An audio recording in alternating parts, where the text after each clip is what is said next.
ചോറിൻ്റെ കൂടെ കുറച്ച് മധുരമുള്ള കറികളൊക്കെ ഇഷ്ടപ്പെടുന്ന ആൾക്കാർക്ക് വേണ്ടിയിട്ട് നല്ല പഴുത്ത ഏത്തക്ക വെച്ചിട്ടുള്ള ഒരു മോരുകറിയുടെ റെസിപ്പി നോക്കാം.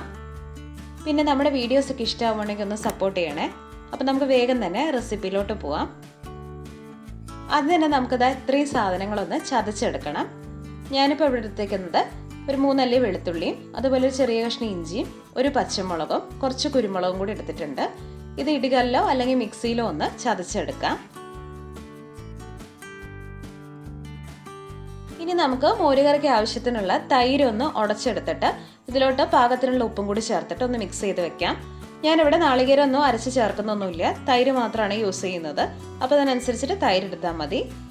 ഇനി ഒരു അത്യാവശ്യം പഴുത്തിട്ടുള്ള ഒരു നേന്ത്രപ്പഴം എടുത്തിട്ട് ഇത് 4ആയിട്ട് ഒന്ന് ചെറുതായിട്ടൊന്ന് കട്ട് ചെയ്ത് മാറ്റി വെക്കാം. പിന്നെ നേന്ത്രപ്പഴം എടുക്കുന്ന സമയത്ത് ഒരുപാട് പഴുത്ത നേന്ത്രപ്പഴം എടുക്കണ്ട, അപ്പോൾ നമ്മുടെ മോരുകറിയുടെ ടേസ്റ്റ് പാടെ അങ്ങ് മാറിപ്പോവും. ഇനി നമുക്ക് മോരുകറി ഉണ്ടാക്കാൻ തുടങ്ങാം. ചട്ടി വെച്ചിട്ട് ആവശ്യത്തിന് വെളിച്ചെണ്ണ ഒഴിച്ചു കൊടുക്കാം. എണ്ണ ചൂടായി തുടങ്ങുന്ന സമയത്ത് ഒരു ടീസ്പൂൺ കടുക് ചേർത്ത് ഒന്ന് പൊട്ടി വരട്ടെ. ഇനി ഇതിലോട്ട് ഒരു 1/4 ടീസ്പൂൺ ഉലുവ ചേർത്ത് കൊടുക്കാം. ഈ ഉലുവയുടെ നിറമൊക്കെ മാറി വരുമ്പോൾ ഇതിലോട്ട് 2 വറ്റൽമുളകും അതുപോലെ കുറച്ച് കറിവേപ്പിലയും കൂടി ചേർത്ത് കൊടുക്കാം.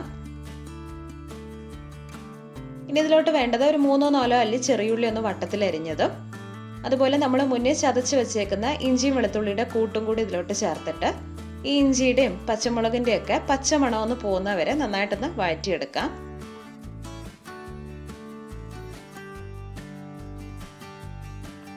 ഇപ്പം നമ്മുടെ ഇഞ്ചിയും പച്ചമുളകും ഒക്കെ നന്നായിട്ട് മൂത്ത് വന്നിട്ടുണ്ട്. ഇനി ഇതിലോട്ട് ഒരു നുള്ളു കായപ്പൊടിയും അതുപോലെ 1/2 ടീസ്പൂൺ മഞ്ഞൾപ്പൊടിയും കൂടി ചേർത്ത് കൊടുക്കാം. ഇനി മഞ്ഞൾപ്പൊടിയുടെ പച്ചമണമൊക്കെ പോകുന്നവരെ നന്നായിട്ടൊന്ന് മൂപ്പിച്ചെടുക്കാം. ഇനി ഇതിലോട്ട് നമ്മൾ അരിഞ്ഞു വെച്ചേക്കുന്ന നേന്ത്രപ്പഴം ചേർത്ത് കൊടുക്കാം. എന്നിട്ട് നന്നായിട്ടൊന്ന് മിക്സ് ചെയ്തെടുക്കാം.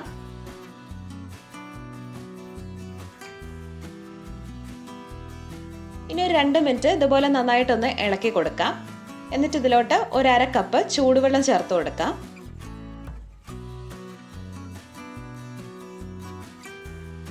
ഗ്യാസ് ഒരു ലോ ഫ്ലെയിമിലാക്കിയിട്ട് ഇനി നേന്ത്രപ്പഴം ഇതിൽ കിടന്നിട്ട് നന്നായിട്ട് തന്നെ വെന്ത് ഉടഞ്ഞു വരട്ടെ.